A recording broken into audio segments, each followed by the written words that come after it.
Welcome back to the Wandering Star Farmhouse. My name's Jeanette, and we are on our second video with the 2024 Pantry Challenge.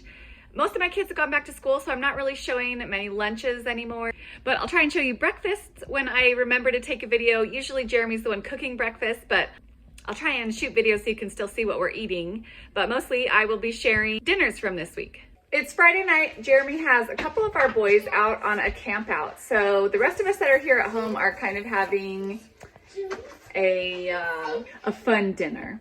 So we're gonna be having Chick-fil-A sandwiches, as we call them. And we have some frozen chicken patties.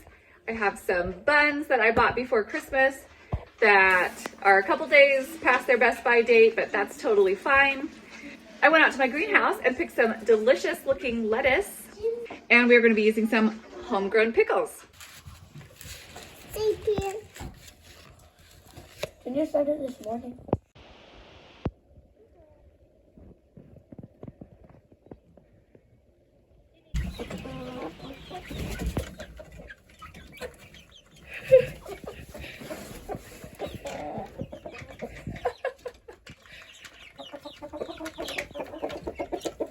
They don't think they want to go out after all. Nice.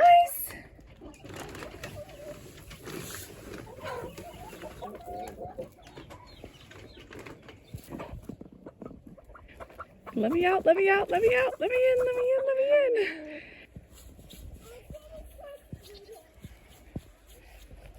in. I am taking off tonight.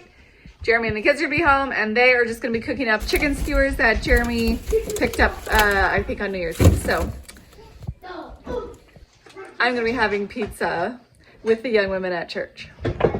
Tonight for dinner, I'm going to make meatloaf, and what we have is some ground beef. I have thawed some beef liver from our quarter cow that we purchased last year.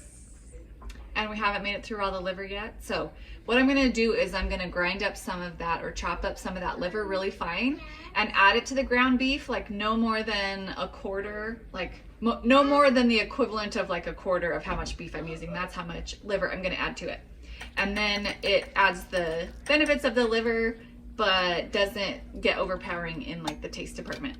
And since I'm gonna be putting that liver in the food processor, I think I'm gonna go ahead and just throw everything in the food processor, well, all the other ingredients, and then add them to the ground beef at the end. So we are adding a small onion that we grew on our homestead, 2 of our chicken eggs, homemade ketchup from our garden last summer, a little bit of molasses and sugar because I'm out of brown sugar, some homegrown herbs, parsley and sage, also salt, ground mustard powder, and just 2 leftover heels of bread for the breadcrumbs. So I'm going to put all of those ingredients, get those chopped up in the food processor, and then mix it up with the ground beef. And it also calls for 3/4 cup of milk. By individuals who came to take advantage of the abundant cheap land. A majority of settlers came from the upland south. Examples: Kentucky, Virginia, North Carolina. We have a bunch of leftover rice that Jeremy made to go along with the chicken skewers that he and the boys had last night. So we are going to make some rice pudding for dessert today. I have a couple of dates left over from our Bethlehem dinner at Christmas. So I'm gonna go ahead and chop up some dates to throw in here instead of what usually calls for raisins.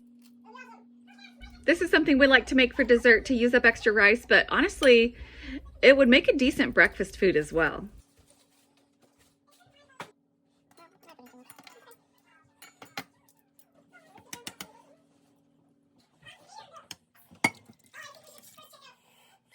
A little bit of cinnamon now. Careful, it'll come out fast. There we go, good. So we enjoyed our meatloaf with some frozen French fries and fry sauce, homemade ketchup on top, and then we had some delicious rice pudding. A nice, warm, comforting meal and dessert for a Sunday evening.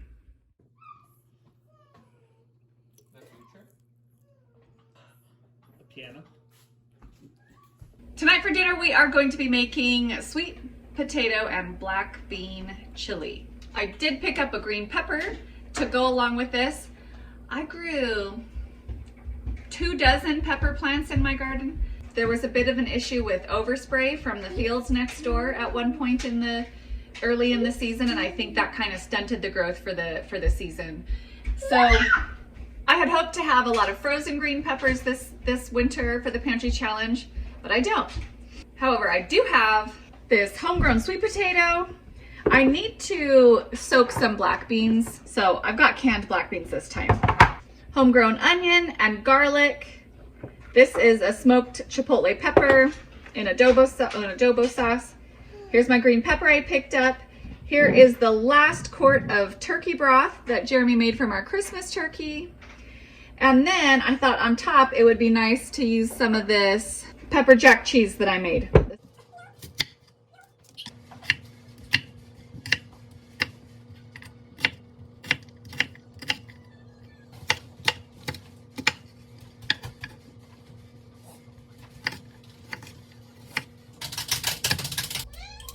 I am using that fat off the top of the homemade broth to saute my vegetables in.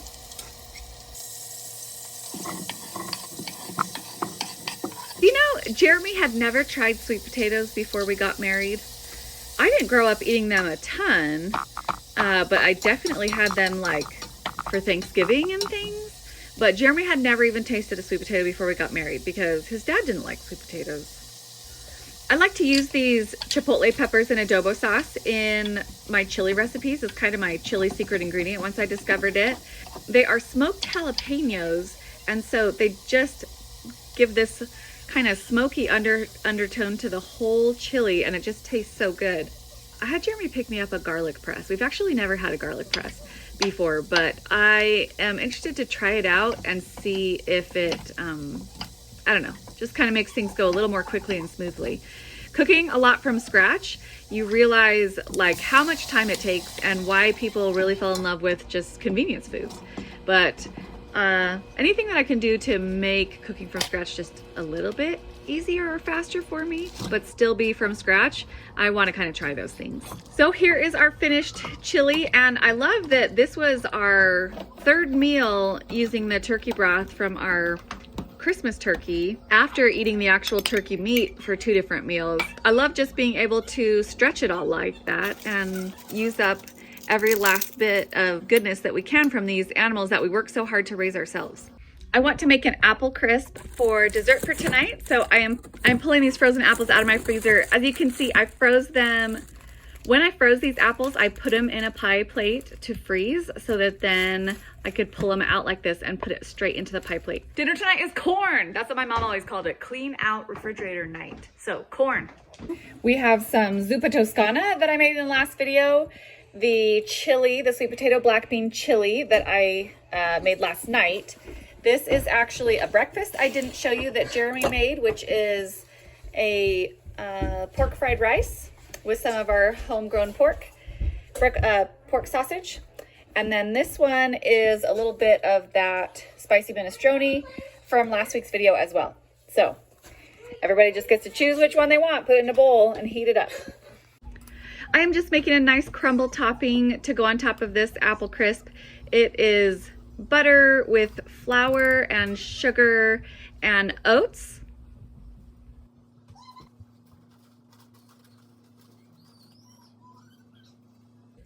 It just toasts up really nicely in the oven.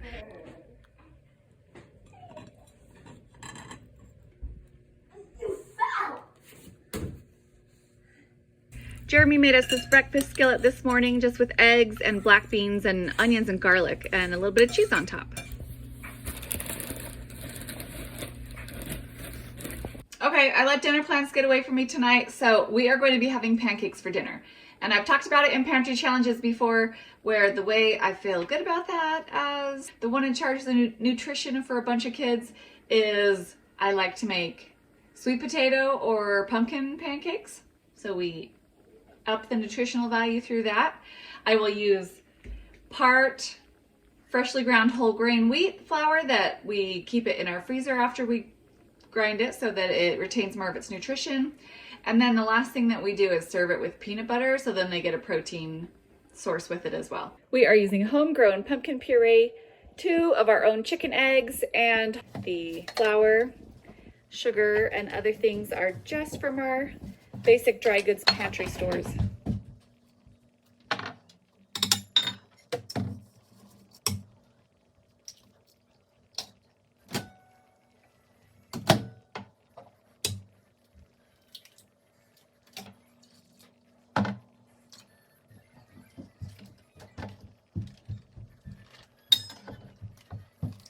And like always, I have preheated my cast iron skillet before I start working on the batter so that this cast iron has plenty of time to heat up. It's